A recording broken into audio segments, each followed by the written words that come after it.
The Health Mastery Café is recorded live and produced by DMMD Studios in Atlanta. I was praying every day and crying like a baby because I was like, God, please. Next on the Health Mastery Café. Some people still think that they'd rather get the virus than to get a vaccine. You think that you'll be fine if you happen to get coronavirus. Well, think again.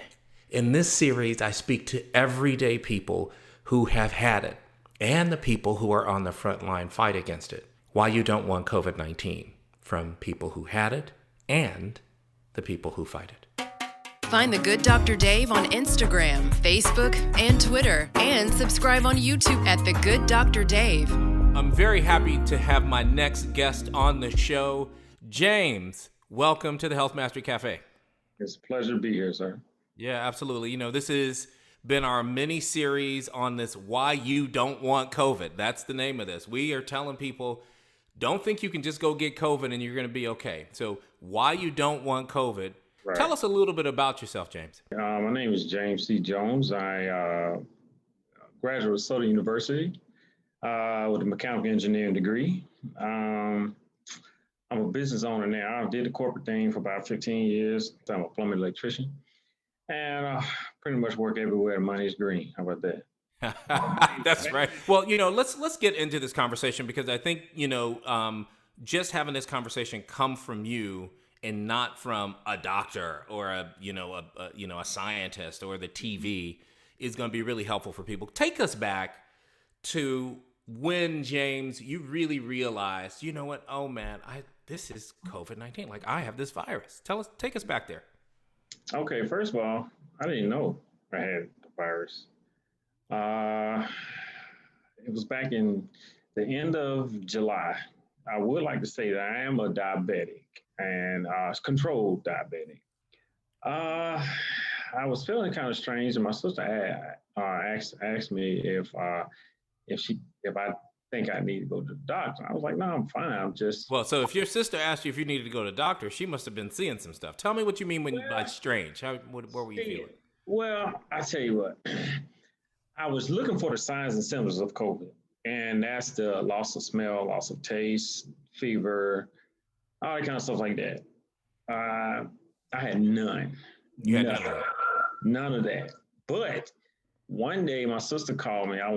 Because I'm up every day, going to work at 7, 8 o'clock at the latest. And I'm home, sleep at 10. So she comes, she said, "You okay?" I said, "I don't know." I tried to get up. I could not get up, period. I was so weak, I could not get up. And she said, "You want to go to the hospital?" And you know how we are as Black men. We don't want to go to the doctor. We don't want to do this. But I'm the one that, if I'm feeling bad, I'm going. Yeah. And I couldn't get up, I was like, I need to go to the hospital, period. She said, "I'm on my way." So I said, I'm going to unlock the door and I'm going to try to go upstairs and change clothes. So I got up, barely. Took every bit of energy that I had to get up. I crawled to the door because I fell asleep on the couch in the recliner. So I got up and I managed to make my way to the door, unlocked the door, and I went upstairs. I went upstairs, laid on the couch in my bedroom, and she came in. She was yelling my name, and I couldn't talk loud. I was like, I'm upstairs. Just that. She heard me. She ran upstairs with her mask on, and she's like, "Let's go." And I could not get up. She had to help me up, put my clothes on, and help me out of there. And we went straight to the hospital. Okay, so the first time that you actually felt that you had this thing was when you couldn't get out of the bed. Could not. I mean, literally, it took every bit of energy for me. So tell me about you said I was feeling a little bit strange and I took some vitamin C. You took all that stuff. What was the feeling a little bit strange? Did you have a stuffy nose? What did you have? That's crazy. I had none of that. I just felt like, how should I say it? I felt like I was getting a cold, but I wasn't stuffy. My nose wasn't running. None of that. So that's why I It had was just the overall body kind of fatigue and I tired. just felt fatigued. That was it. Honestly, that was all I could tell you it was. So So you got to the hospital, and give me the scene there. I mean, okay, I will. I'll paint a picture for you. I got to the hospital. Well, I couldn't get out the car. So my sister ran in, got a wheelchair, helped me onto the wheelchair, rolled me in. And they was like, I had the mask on and all this. They let me in. They would not let her in. So they rolled me in, did the little temperature thing, no temperature. So I was no like, fever, no temperature. no, at all. And the crazy. reason why I'm saying it like that is because people think if I don't have a fever, if I don't have a temperature, I'm good. That's You're right. saying, no, sir. No, sir. Never had a fever. Everywhere I went, and everywhere there, hit me with the infrared gun on my forehead. Trash. Doesn't work.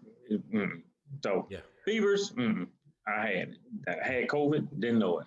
Got me in the triage, and I just told them I gotta lay down. So they got in the bed, whatever. The guy came back in, or one of the nurse came back in, took some blood, urine test, did a urine test on me, and my first test for COVID was then. He, did the nostril thing, and I laid back down, and they start putting all these fluids in me. I was dehydrated. They ran about, but at that time, they put about 3 bags of IVs on me. Wow. Got upstairs, and when I got upstairs, they added 2 more bags of IV, and I had to take a picture of it. I looked over, I was like, wow, I was scared. At that time, I was scared. I was feeling like I'm about to check out. And every hour on the hour, they were switching out the bags. I was like, what? Now, was your blood pressure low? Was that why they were giving you a bunch of fluid? Well, I'm going to tell you that. Now, it was 2 particular times where they were afraid. When I first got there, they was afraid. That's when they ran the insulin drip. Now, I'm going to tell you, your A1C should be under 7, okay? Mine was 18. And they said that COVID pretty much exacerbated my glucose levels and my A1C and all that kind of stuff. Usually what we call that is by 3 letters, DKA, diabetic ketoacidosis. Exactly. So everybody knows diabetic ketoacidosis is a medical emergency. Mm-hmm. The acid is getting so high in your body because the sugar is not being broken down, and you go into ketosis. This is something that people are doing on purpose for their diets, but you go into so high of a ketosis that you start making a lot of acid. And you must have, before you got to the hospital, you must have been, peeing a lot. You must have been really thirsty. You must have been really hungry, and not really understanding and just kind of feeling off, like, not remembering stuff, just kind of all of those things that lead up to DKA. Well, the virus was already in your body ushering this stuff in, to your point, you were just on a little bit of metformin, and boom, which is why at the beginning of the pandemic, James, everybody was saying, for people who have certain conditions, particularly diabetes, we've got to be really careful if you get COVID. So I'm glad you got there when you did, because you saved your own life. My sister did, yes. You're right. And I call her my angel to this day. And diabetic ketoacidosis is literally one step in an intensive. Did they put you in the intensive care unit? I did not. They took me upstairs, put me on the 12th floor, I believe. And that was the COVID unit, which I had no idea. Still, they didn't know I had COVID. They put me in a unit, and then I heard them talking to one of the guys. The nurse was talking to the guy next to me on the other side. And she was like, yes, sir, that's happening because you have COVID. And I'm like, why in the hell am I in this room with this guy with COVID? I was like, oh, I got to go. So I just said, okay, I ain't gonna worry about it. He over there. We social So distance. you were in with another patient. Yeah, at the time, because the floor was packed.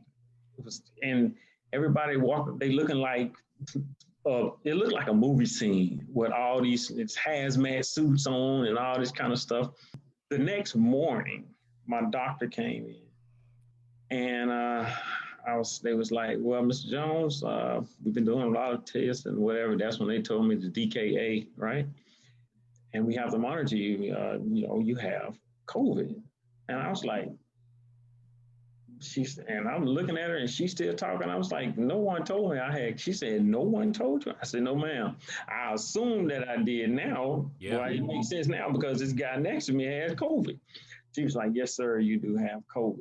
And we're trying to get your fluid levels back up because I said I was dehydrated.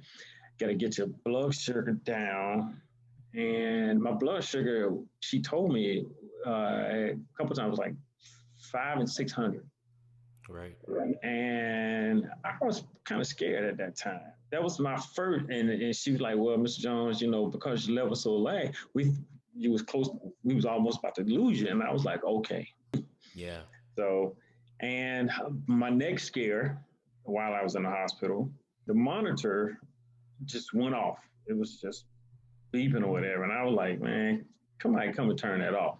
I'm not feeling bad. I'm just relaxing, trying to get my strength back up. Two nurses ran in. They ran in and first thing said, Mr. Jones, are you okay? How you doing? You good? I was like, I'm fine. What's going on?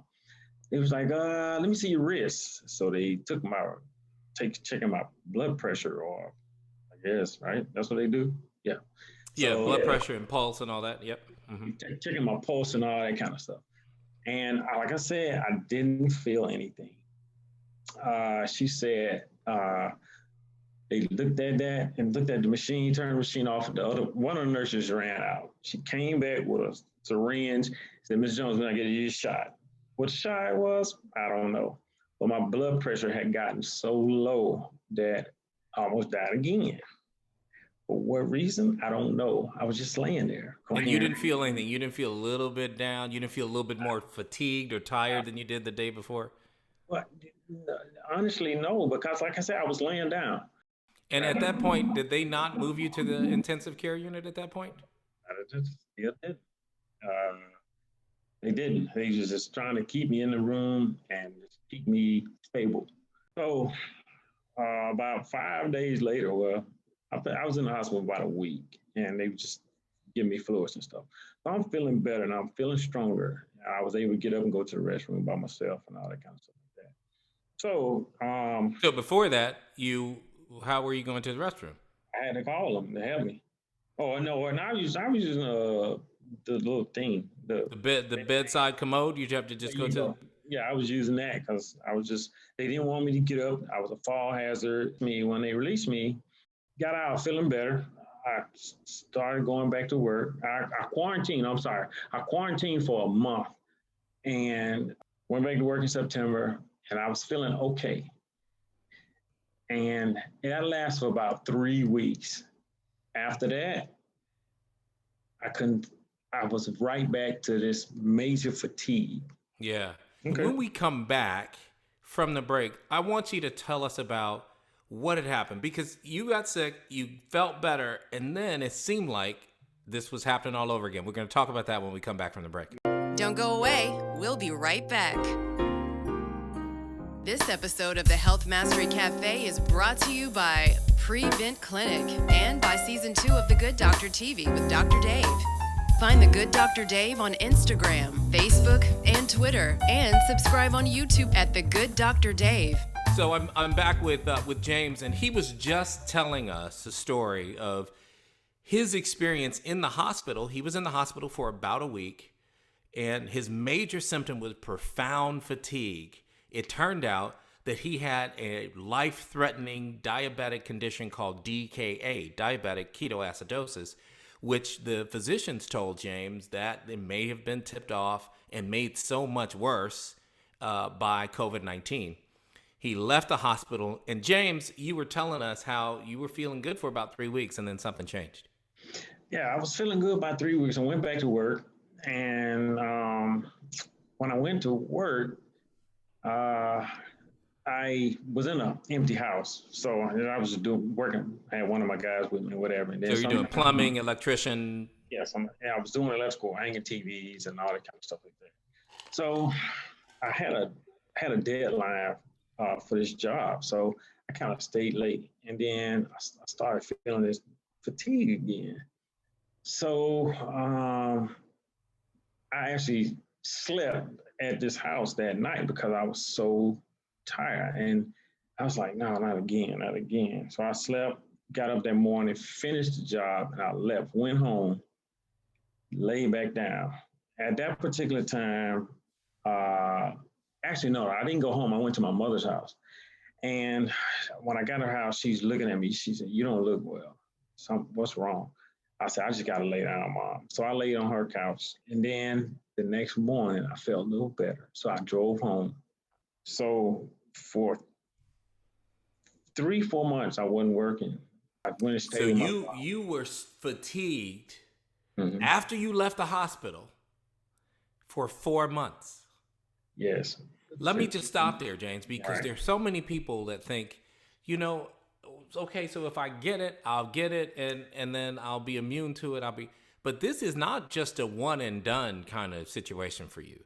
4 months after you left the hospital, you couldn't work? You've never been sick like that in your life. Never. Tell us more about that. Okay. Well, I must say that while I was, I guess, back to work, I noticed that my feet were hurting. And I was like, man, what's going on? So my mother got an appointment for me at her podiatrist, right? Yeah, podiatrist? Yeah, at the podiatrist. Sorry about that. And I went there, and she told me she did her little thing or whatever, and told me, said, Mr. Jones, you have this condition called COVID feet. Because I told her that I had COVID and whatever, and I had this. She said, you have a condition called COVID feet. And I thought she was joking. I was like, COVID feet, what is that? So she explained. She said, COVID feet is what diabetic patients get, diabetes patients get, and the nerves in their feet are pretty much damaged. And this condition, what they call is neuropathy. I was like, man, is this thing gonna stop? What does that feel like? Was that sharp pain? Tell us what the pain felt like. Sharp pains in my feet. I could barely walk. Matter of fact, to go vote in November, I was on a walker. I'm 48 years old. I'm on a walker. I could barely walk, but I was gonna make sure that I vote that day. Voted, and I couldn't wear shoes. Tennis shoes hurt my feet. I was wearing slides every day, little flip flops, whatever. And just wearing that, and that's that. Tell me about that. I mean, here is a healthy, super intelligent, got your business is going, everything is going right for you, and you end up in 3 months with a walker to stand in line. Yes. Did that do something in the inside? Tell me more about that. Well, I'll tell you what, to be honest, I was just going through my mind. I said, I'm on a walker. I can't believe this. I find 3-4 months back, I'm good or whatever. I'm good. And now I'm on a walker. I just cannot believe it. My feet are just hurting. My blood sugar, it's just going crazy, and I'm trying to control it. I'm giving 4 shots a day in my stomach. My stomach is hurting. It's just, oh man, it was traumatizing, I'm gonna tell you. And I talk to people, my frat brothers will call me, checking on me, and I tell them, I said, man, y'all please wear your mask, stay away from people, don't go anywhere. Don't participate in any group activities. I think y'all understand me, because they know me. They was like, James, you don't even sound right. You don't even sound like yourself. I said, now I don't know who I am right now. Yeah. I just want y'all to make sure that y'all stay away from people. Don't go to anything. Wear your mask. Double up on the mask or something. Because I don't know who, what, when, where, or how I caught COVID. I was careful. I had my mask on and all this stuff. And none of the people around me were. Yeah. Well, let's think about that a little bit. I mean, you've had a long time to think about where it could have come from. Mm-hmm. And some people may never know. Some people, actually do really, really poorly from this. Some people don't live and never know where it came from. If you could, give it the best shot you had to hypothesize, to guess where you got it, where do you think you got it from? To be honest, Dr. Montgomery, I can't tell you. Because I said none of the people that I was around, none of my guys work on me, nobody was showing signs of COVID, had COVID. We all had, they had the test. I didn't have a test. I must say, I didn't have a test until I got to the hospital. But I don't know, maybe from a store or something. So tell me this. Mhm. How many times were you in a situation with people without your mask on or without your mask on properly? In other words, just down for 10, 15 minutes, you got it hanging off the ear, or you went to an event or a game or a party or your boy's house or your frat, any of that in that period of time in July. I did none of that stuff. I wore my mask properly all the time, over my nose, over my mouth, tight, nothing. So the only time when you didn't have the mask was when? Were you at home or when? Yeah, basically when I'm by myself or whatever, you know. I wish I could tell you. I've been thinking. I'm pumping that sanitizer. I'm doing all this. You were doing that. I was doing it. Now I have a big pump in my truck right now. Wash it up, get it, whatever. Nothing. And then I was wearing a little surgical mask, whatever. So honestly, I cannot tell you. And there was no job where, guys around you, somebody had a mask down or nose was out. Now, because remember, you don't have to ever develop symptoms to be infected with COVID-19, to coronavirus. Exactly. That's the biggest thing that is making this pandemic so treacherous, is that we cannot tell with the vast majority of people who are infected, we cannot tell that they have it. Mm-hmm. They don't fall ill like you can't move. Mm-hmm. That's the minority of the cases. The majority of the cases feel fine, and 50-60% of them never ever develop any substantial symptoms. Mm-hmm. So the truth of the matter is, you're racking your mind like, okay, where was I where my mask for even a little while and somebody else had their mask down? Did I go and get a sandwich? Did I go to some, any of that whatsoever? And you can't think of anything. Maybe for lunch, I may have gone to a restaurant. I had done that a couple of times, and I eat in the restaurant. Take my mask off and eat, but we still was not really around, because in July, I guess, people really weren't taking it serious, I guess, around that time. June, July, some people were, some people weren't. Because I know there's a lot of people didn't wear a mask, and they like, I ain't wearing a mask.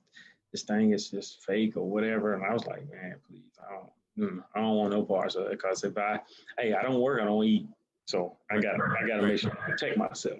So that's what scares me, because I was doing what I was supposed to do, and I thought I was, but like I say, maybe I came in contact with it and probably wiped my face or something. Maybe. Yeah. Well, but let's go to the restaurant, and then we'll move on. I'm not going to badger this piece, but That's fine. If you went to a restaurant, once a week, mm-hmm. was that pretty much it, where you would sit down and eat? Maybe once or twice a week, and I sit down and we eat lunch, and then we go back to work. Who is the we? Guys that work for me. Okay. Yeah, and sit down and eat, and get back to it. With the mask off, obviously. You can't eat with the mask on. No, you can't use a mask on. Yeah, that's be kind of hard. So yeah, we take a mask off, whatever, sit there, eat, and put a mask on and leave. So it could, like I said, it could have been from a restaurant. Maybe that's all I can think of that could possibly be in where I caught it. Subscribe on YouTube at The Good Dr. Dave. So how do you feel now? Because you said, you had 4 months of that. You're back at work. Well, it's only my second day back to work. Yes. Second day Back to work from July. Wow. So like 8 months. Yes, exactly. People need to understand that. Out for 8 months, and I just couldn't do anything. When I was down, I was having spells. What do you mean? Talk about spells. Okay, let's talk about that. This is the I'm sorry. This is the interesting part. I could be sitting eating breakfast. I can get up. My dad cook breakfast every morning. I get up. I'm sitting there. I'm fine. All of a sudden, I'm like this. So my dad had noticed it, and I lay my head down on the table, push the plate out of the way, lay it on the table. This went on seemed like forever. So you would just get this profound sense of fatigue or were you spacing out? Fatigue, and my body just once I do that, my body starts aching. I'm talking like all over my body, everything, my extremities, everywhere, just aching, just hurting. And I was like, oh man, what is going on? So you have pain everywhere. Describe the pain. Was it crampy pain, sharp pain? Tell me about the pain. In my feet, it was sharp pains, and all over my body, I was just hurt to the touch, like just sore, just like I've been exercising, and you know how you sore, and I wasn't doing any of that. I was just laying down or just sitting there, and my body was just aching, and I just could not get over it. I just could not. Did you have the headaches as well? No. Never had a headache. You never lost your sense of smell or taste? Never. What about your GI tract? Did you have diarrhea and stomach pain or not really? No, but I was nauseous every now and then. Nauseous. And then tell us about the breathing part. Did you ever have difficulty breathing? Everybody asks me that. That's strange. I was fine. Then I started getting a constant cough. I was coughing a lot. And seemed like it wouldn't stop sometimes. When did the cough start? Did the cough start well after you left the hospital, or was it something? You know what? I stand correct. I back up. I had a slight cough prior to going to the hospital, but it was just like just something small, simple, nothing continuous, just every now and then. But when I got out and I started feeling all this fatigue and stuff, and with my dad, I just had this constant cough. And it was like it wouldn't stop. Yeah. And then it finally got better. Or would you say you're back 90, 100%? What would you say? I'll tell you, other than the neuropathy in my feet, because it's starting to get better now, I'm doing a little treatment and putting this stuff on it, and biofreeze and all that kind of stuff to help it. I am now, I'm back to work for the second day, and I'm in the 90s. That I'm back fine. Okay. And I'm not getting the fatigue spells again. I'm not getting those, thank God. And I do believe that I'm on the path to being back to 100%. 100%. I still have a little ways to go, but I'm doing everything I'm supposed to do and taking my medicine. I went to the doctor. Now, throughout this process, I'm gonna tell you, I'm not a big guy anyway. At most, I weigh 160 pounds. While I was sick, I lost 40 pounds. Wow. Don't go away. We'll be right back. Find The Good Dr. Dave on Instagram, Facebook, and Twitter. And subscribe on YouTube at The Good Dr. Dave. Sick. I lost 40 pounds. Wow. I was looking very frail. So I went back to the doctor, and he took me off one of the insulins that I was on. Yeah. That reduced 3 shots a day. So now I was blessed. I gained 15 pounds back, and I'm still gaining now. So I'm trying to get back to where I was. And my blood sugar is back to normal. I'm feeling much better. I'm not going to the restroom or urinating like I was. None of that stuff. I just been blessed, my brother. Yeah. And I'm So I've talked to a few other people who've had the condition, and what comes out is sheer gratitude that there's a whole lot of stuff we take for granted, like just walking on your own feet, standing on those feet, being able to get out of bed and just go and brush your teeth and get breakfast. Yeah. And what they tell me is, I will never take that for granted again. My life is in continual gratitude. Yes. Every day. Every day I wake up in the morning. I thank God for waking me up, allowing me the opportunity to enjoy this beautiful day that He has bestowed upon us. And that us, I mean my dad, my mother, my sister. And so the last question I have for you, James, yes, is I'm listening. Do you have any regrets? Any regrets from this whole thing? I don't know. I'm getting a little emotional now, so just give me a second, because I have been through a lot.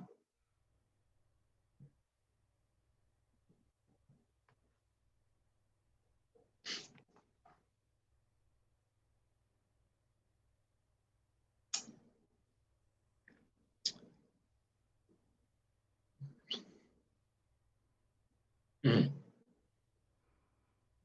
That's all right.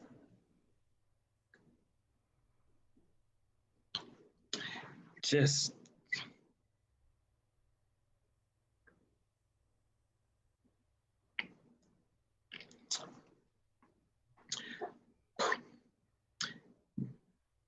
please take this thing seriously.